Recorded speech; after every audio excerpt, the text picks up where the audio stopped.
Hello, and thank you for coming to the McWaters Effect. I'm your host, Matt. Today I'm looking at the Gateway Pundit, but first, I need you to hit like and subscribe. It helps the channel grow.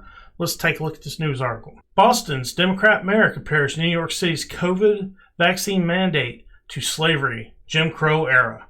Alright guys, before I go any further with this article, I must advocate for you guys if you want to get vaccinated or not get vaccinated, that's between you and your doctor. I am not a doctor. I have no medical expertise, so you must talk to your doctor whether or not you get that vaccine.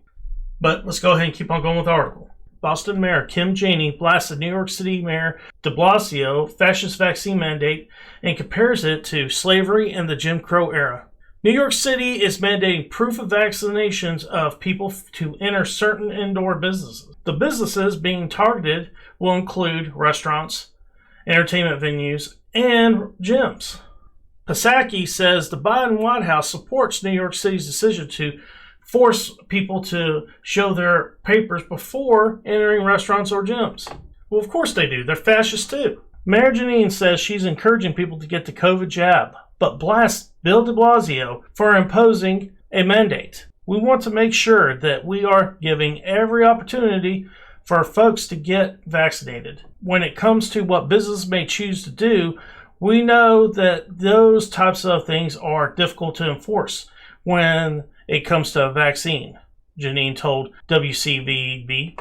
There's a long history in this country of people needing to show their papers. Janine continues, during slavery, post-slavery, as recent as you know that immigrant population has to go through here. We heard Trump with the birth certificate nonsense. Here we want to make sure that we are not doing anything that would further create a barrier for residents of Boston or disproportionately impact Black, Indigenous, and people of color communities. Janine continues, instead you want to lean heavily with partnering with community organizers, making sure that everyone has access to the life-saving vaccine. As it relates to people who want to encourage their workforce to get vaccinated, we certainly support that.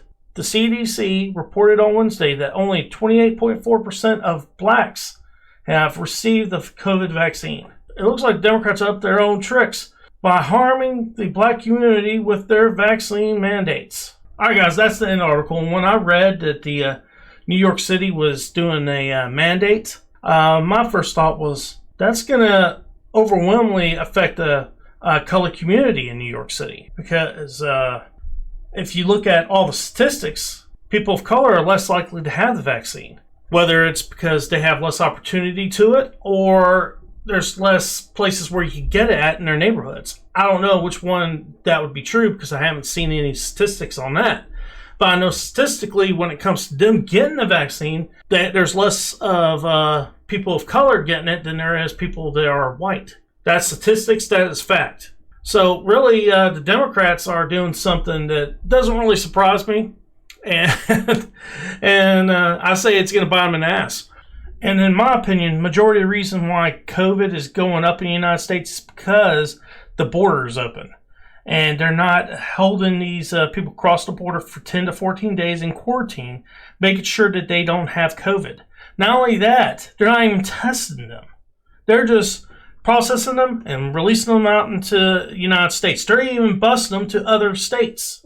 How much sense does that make? Another thing that don't make sense is if you're an immigrant from another country and you come across into the United States on a plane and you have a visa, work visa, or a business visa, or whatever you're doing here, you have to be vaccinated. So if you're here legally as an immigrant, you have to be vaccinated. But if you're here illegally, you don't.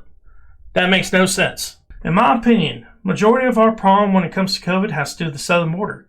We have people coming from 100 different countries that haven't been tested and haven't been vaccinated for COVID coming to the United States. So that would definitely increase the amount of COVID we would have in the United States and the cases. I think we're best off to shut down the border, shut down immigration altogether until we get our numbers under control. But guys, that's my opinion. I hope you enjoyed the video. Please hit like and subscribe. It helps the channel grow. Peace.